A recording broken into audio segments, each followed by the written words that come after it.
Hello Libra, and welcome to the Green Women Tarot. This is your reading for the next 2 weeks, which is from the 21st of June to the 5th of July 2021. And it's a general reading just to see what sort of energies are around you at this time, to see what's on the cards for you. But before we delve into the tarot reading, I need to consult the oracle.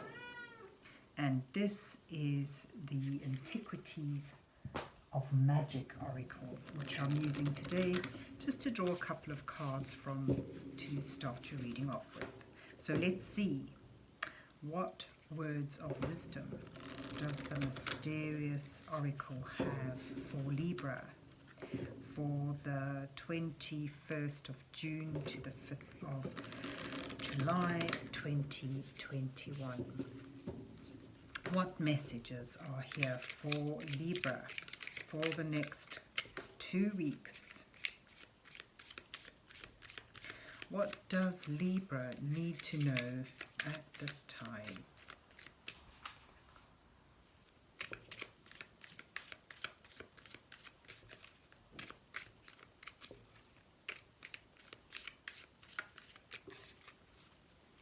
So, this deck doesn't fan very well, so I'm just going to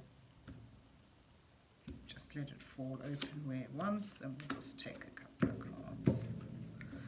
And let's see what you get. Oh, ship. Oh, are you traveling somewhere perhaps? So this sort of speaks of, moving, maybe not literally traveling anywhere, but you're moving from one position to the next, transitioning to new beginnings with the tulip. Tulip makes us think of spring, which is all about that newness, that freshness, a new beginning. So putting these two together, there's sort of a sense of moving, a transitional stage, moving towards a new beginning. And that new beginning, of course, looks promising with joy and hope and a lot of potential for new growth. So for some of you, it may, you may be moving through choppy waters, but you're moving forward with something, and in a transitional stage. And of course, as I said, some of you may even travel across the water. So let's see though where the rest of the reading takes us. So let's see what's on the cards for Libra for the 21st of June to the 5th of July 2021. What messages are here for Libra for the next 2 weeks? What does Libra need to know at this time?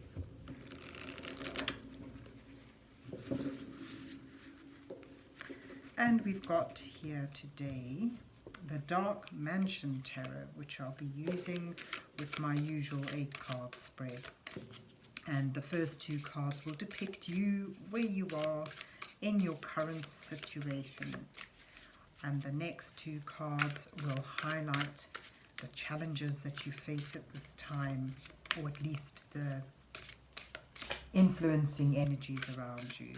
And then the next 2 cards will offer you some guidance from divine energies as you move towards the last 2 cards, which may reveal your possible outcome to this time period, and certainly shows the energies that you're moving towards. So let's see what you get. The Hierophant. Oh. And the Devil. Wow. Okay, and then you have your challenges, the 2 of Wands and the 4 of Cups.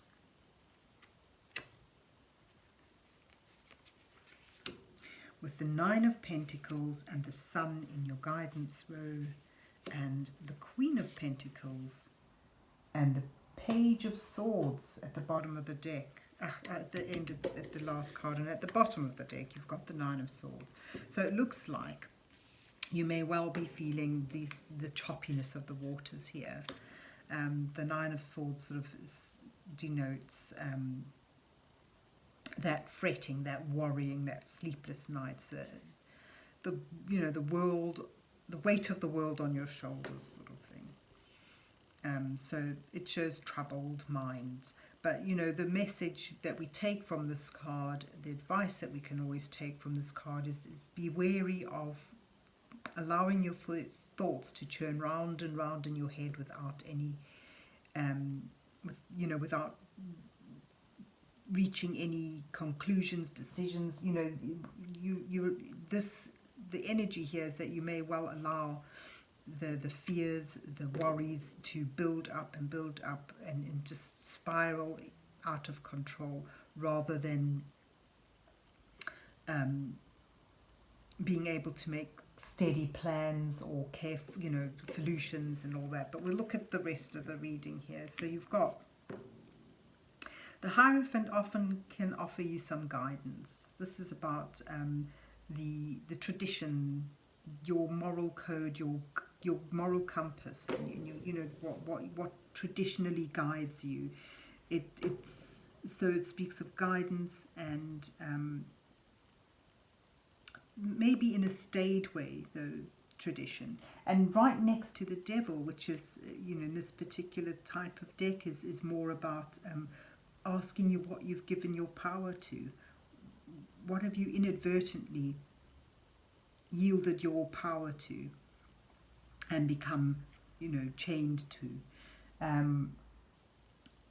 So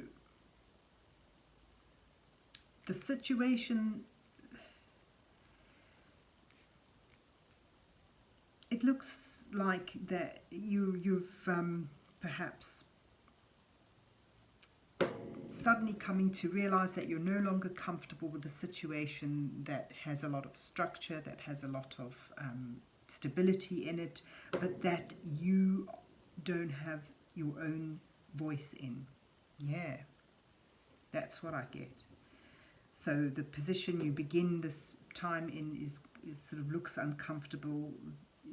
You feel that, the sense I get from these cards is that there's a as I said, you may suddenly be realizing, or gradually be realizing, that there's a situation that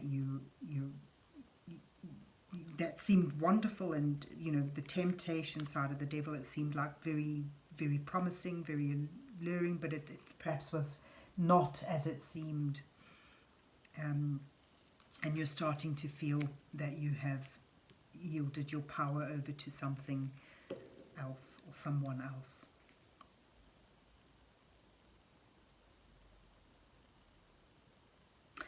Yeah, something that seemed solid, secure, and could really give you guidance and direction. You're now wondering whether it's just been an illusion, and no wonder you have the Nine of Swords there. So your challenge is, of course, in this is not to focus on the not to get stuck in this angst about it, the Four of Cups usually speaks of complacency rather than gloominess, but you can take that from there in this reading today. So rather than maudling or being focused on your sense of unhappiness in your situation, whether it's simply feeling over-satiated, or simply feeling that you just can't be bothered, complacency, or that uncomfortable feeling that you're not happy but you don't think that there's a way out, because there is. If it's all about your focus, about where you look. It's depicted very nicely in this picture. Someone offers this person a new hope, a new promise for joy and contentment, but he's not looking there. He's rather focused on what he has in front of him, which he's clearly not happy with. So rather than focusing on what's not right. The challenge is to actually focus on what is possible, what potentials are around you at the moment, and find that that threshold that you can step through. So it's rather than, the challenge is to focus on what's beginning now, what's opening up for you now, because this whole sense of discomfort is the beginning stage of a transition. If we're comfortable in something, we don't move forward. It's when we feel that niggle, that discomfort, that promotes us to want to move on to something new. So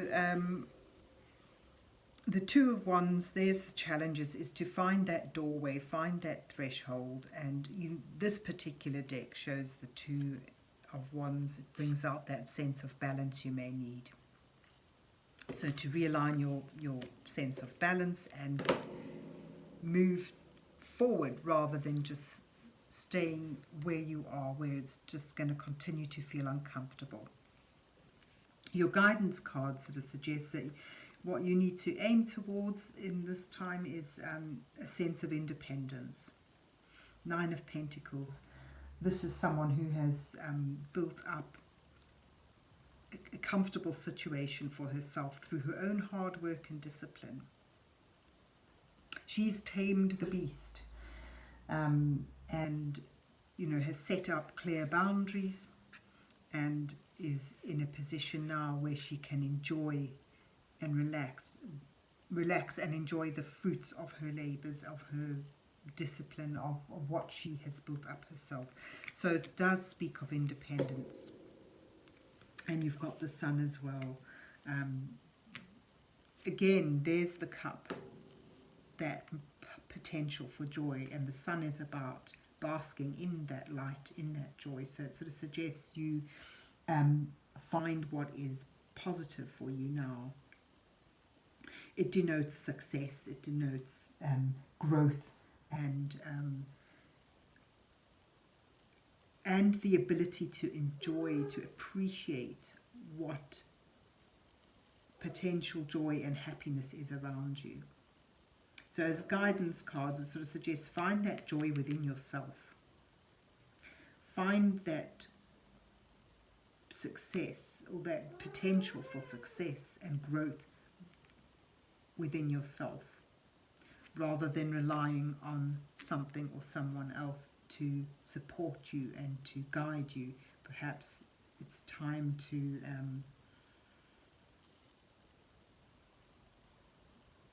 build something up for yourself, because you have the potential to build up something strong and secure and stable and of value to you. And you're even moving here towards the Queen of Pentacles, which is about having manifested this security, this stability. So here is your new beginning, actually. In this discontentment that is stirring this, within the discontentment is a new beginning, a potential for a new beginning. And the discontentment is the beginning of your transition. And it seems the way to look is on your own. What door can you walk through on your own? What can you build up on your own? So it's almost like becoming your own person, your own independence. And it shows that you're able to build this up. You're able to bring it to fruition with a sense of abundance, through nurturing it through your own self-discipline, through your focus and dedication and hard work. So it's not going to just fall on your lap. It's not going to be provided for you. This is something you're going to have to now start building on your own. And through that, you find your own voice. Through that, you have the Page of Swords is about, expressing, finding thoughts and being able to express them. I get a sense here, speaking out, finding your own voice. And even if that's in an abrasive way, it may sort of you may find you sort of cutting ties or moving away from someone or something, but certainly it's positive in that you're able to build something up on your own. So I get a sense it's sort of saying if you're feeling uncomfortable in a situation where you're an underling, or where you've been guided, or where you've been in a partnership where you feel you have no voice, the best focus for you now is to move towards a new potential, a new beginning, and build it up with your dedication, your focus. It's, and you know, not going to be easy, but you can do it. You can be successful in that. And through that, you not only gain this security and stability, you also find your own voice and are able to speak that. So there you have it, Libra. I hope you enjoyed your reading and that it resonates with you. And if so, please remember to hit the like, share and subscribe buttons. And then have a good 2 weeks. And God bless you till we meet again.